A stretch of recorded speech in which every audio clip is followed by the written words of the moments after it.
Bonsoir à tous, bonsoir chers frères, chers subsahariens, chers amis et connaissances, à vous tous qui nous suivez de loin ou de près. Nous sommes en direct de Sfax et je me présente, je suis M. Ahmed Alex alias Tom, comme tout le monde le connaît. Je suis l'ancien président de l'association qui regroupe les subsahariens travailleurs qui se dénomme AASTT. Voilà, qui dit Association des Africains subsahariens travailleurs en Tunisie. Et tous, vous savez que cette association lutte pour le migrant travailleur. Voilà. Et l'association a été créée 1 an. Et nous sommes là jour pour jour, ça fait 1 an. Voilà, donc il faille qu'un nouveau président brigue la magistrature suprême. Voilà, et le moment est arrivé pour présenter aux yeux de tous le nouveau président qui est juste à ma droite. Il aura le temps de présenter son projet, il aura le temps de vous parler. Mais je me tiens devant vous pour vous dire simplement que voilà, mon temps a passé. Voilà, chaque chose en son temps, même la Bible même l'a si bien dit, chaque chose en son temps. Et notre association, ce n'est pas en fait la dictature. Voilà, parce qu'elle regroupe en son sein plusieurs nationalités. Et ce président que vous voyez s'appelle M. Camara. Lui, il est guinéen de nationalité et c'est le président des Guinéens travailleurs. Voilà. Et en plus de ce rang, désormais, c'est lui qui est le président suprême de tous les subsahariens travailleurs. Voilà. Et moi, présentement, mon poste, je suis le président des Ivoiriens dans cette association qui est là à STT. Je suis toujours là, mais désormais, c'est M. Camara qui est le nouveau président. Donc, je vais passer la parole à M. Camara qui aura bien des choses à vous dire. Bonjour, chers subsahariens. Comme il a si bien dit, je m'appelle Camara Abou, de nationalité guinéenne. Je suis le coordinateur de l'ASGI, entendu Association des Guinéens en Tunisie. C'est ce qui m'a donné le rang d'être le président de la communauté guinéenne au sein de AASTT, Association des Africains subsahariens travailleurs en Tunisie. Alors, après 1 an d'exercice de ses fonctions, M. Tom a décidé de rendre les tabliers et c'est à moi maintenant de prendre la relève. Vous savez, il y a eu assez de chantiers lors du règne de M. Tom. Nous n'allons pas essayer d'inventer autre chose parce que Tom, c'est un homme exemplaire. Il a essayé de tracer des chemins que nous devons suivre. Tous les subsahariens en général, que tu sois ivoirien, guinéen, malien, sénégalais, congolais, togolais, je vous parle de toute la communauté subsaharienne vivante en Tunisie, sont fiers de cet homme. Donc nous allons continuer sur son chemin, nous allons continuer à réunir la communauté subsaharienne. Concernant le programme, nous avons assez de programmes à réaliser. Nous avons essayé de travailler sur tant de choses. Par exemple, nous savons que à Sfax ici, à Sfax précisément, il y a d'autres associations qui ne sont pas encore membres de l'ASTT. Voilà. Nous n'allons pas encore citer les noms, mais nous allons entretenir assez de choses afin que ces associations puissent intégrer notre l'ASTT, afin que nous devenions très forts. Ensuite, nous allons mettre en place, s'il faut dire, un site d'offres d'emploi. Bon, ça serait quoi? C'est que c'est maintenant l'ASTT, l'Association des Africains, c'est que nous pensons que nous allons organiser et mettre en place ce site, être directement en contact avec les boss, c'est-à-dire les employeurs, ceux qui font travailler nos soeurs, nos frères dans leur maison, dans leur truc, pour être directement en contact avec eux. Et là, en cas de problème, pour que plus rapidement que possible, l'association puisse intervenir et trouver des solutions adéquates à ces problèmes. Ça, nous allons continuer. Le bureau exécutif va continuer à y penser et à bien élaborer ce programme afin que ça rentre en vigueur. Ensuite, nous savons que nous travaillons en Tunisie de façon, s'il faut dire, illégale. Bon, ça c'est pas à notre niveau, mais nous allons se battre auprès des autorités, comme le faisait déjà M.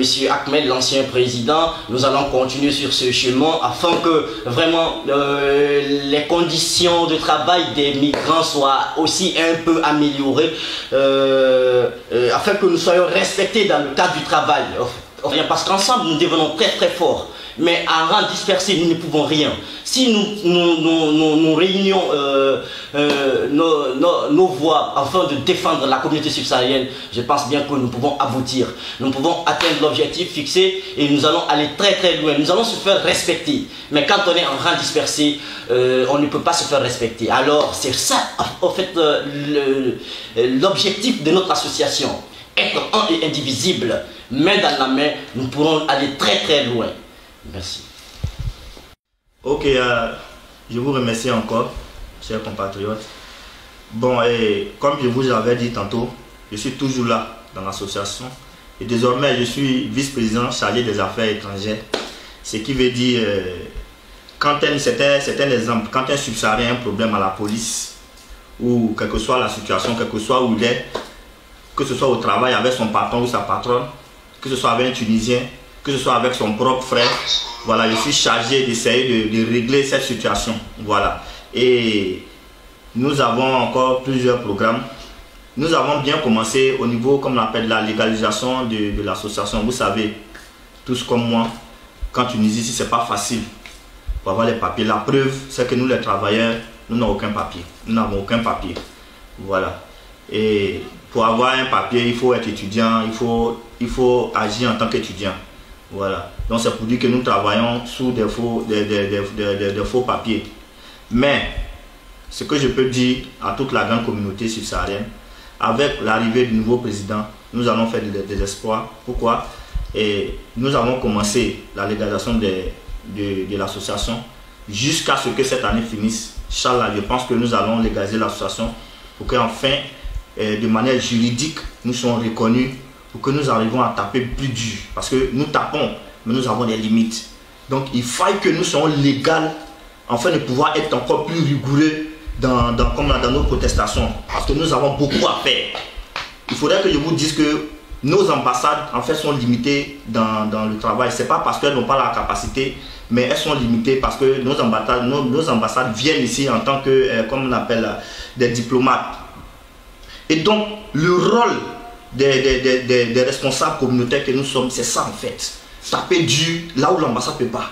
L'ambassade ne peut pas protester, l'ambassade ne peut pas organiser des marches, jamais. Mais c'est nous les subsahariens, c'est nous les responsables communautaires qui sommes dans l'obligation de commettre, de faire ces choses-là. Parce que quand vous voyez que les subsahariens souffrent en fait ici en Tunisie, les subsahariens souffrent. Il faut que vous soyez sur le terrain pour voir la souffrance que les subsahariens souffrent, comme la souffrance que les subsahariens vivent. Et là, c'est l'association des Africains subsahariens qui regroupe toutes ces communautés qui voient en fait ce que nous vivons actuellement. Parce que là, il y a des personnes actuellement, sont en train d'être frappées par les patrons. Il y a des témoignages que nous avons. À chaque fois, nous enregistrons les noms. Nous avons des témoignages. On ne peut pas tout dire sur les réseaux. Mais vraiment, il faut que nous soyons un pour pouvoir avancer. Et donc, je vais aussi à la suite passer, si ça ne vous dérange pas, la parole au service de la communication qui fait partie de l'association. S'il y a un mot à dire, bon. Merci, chers frères et sœurs, vous qui nous suivez depuis les écrans. Voilà, je suis Christian Seni, le chargé à la communication. En fait, j'ai quelque chose à ajouter et puis booster un peu ce qu'ils ont dit. Voilà, comment on appelle ça, l'association en quelque sorte est pour défendre et suivre, comment on appelle ça, les démarches, les droits et comment on appelle, je m'arrête là, les droits des travailleurs ici en Tunisie. C'est-à-dire, comme il a si bien énuméré, il y a des travailleurs, il y a de nos frères, de nos soeurs qui travaillent dans des domaines privés comme publics, qui ne sont pas payés comme il se doit. Il faut toucher ces points. Qui ne sont pas suivis comme il se doit. C'est-à-dire que le droit humanitaire n'est pas respecté. Vu que nos ambassades ne peuvent pas se déplacer pour mener ces combats, comme nous sommes sur le terrain, et qu'ensemble on peut faire quelque chose, puisqu'à chaque moment, les téléphones sonnent pour dire à chaque endroit, à tel endroit ici, vraiment je suis frappé, voilà, mon salaire est resté, voilà, voici qu'on me fait. Alors, c'est de nos devoirs d'aider ces personnes, d'aider nos frères qui souffrent dans ces conditions. Voici des points encore qui sont essentiels. Il y a encore les cas de maladie. Il arrive que souvent d'autres qui sont là et qui tombent en coma, qui tombent dans les rues, voilà, qui sont malades. Ils n'arrivent pas à subvenir à truc. Donc là, il faut encore les venir en aide pour qu'ensemble on se communiquer, pour que la communauté subsaharienne puisse les aider. Donc voici un peu des volets. Donc, en quelque sorte, l'association est là pour toute la communauté subsaharienne. Alors, pour ceux qui n'ont pas encore intégré l'association, qu'ils intègrent, parce que c'est important. C'est pour toute la communauté. Tu sais que tu es subsaharien, alors c'est de ton devoir de te joindre à l'association. Voilà, c'est un peu la petite partie que j'ai voulu bien ajouter.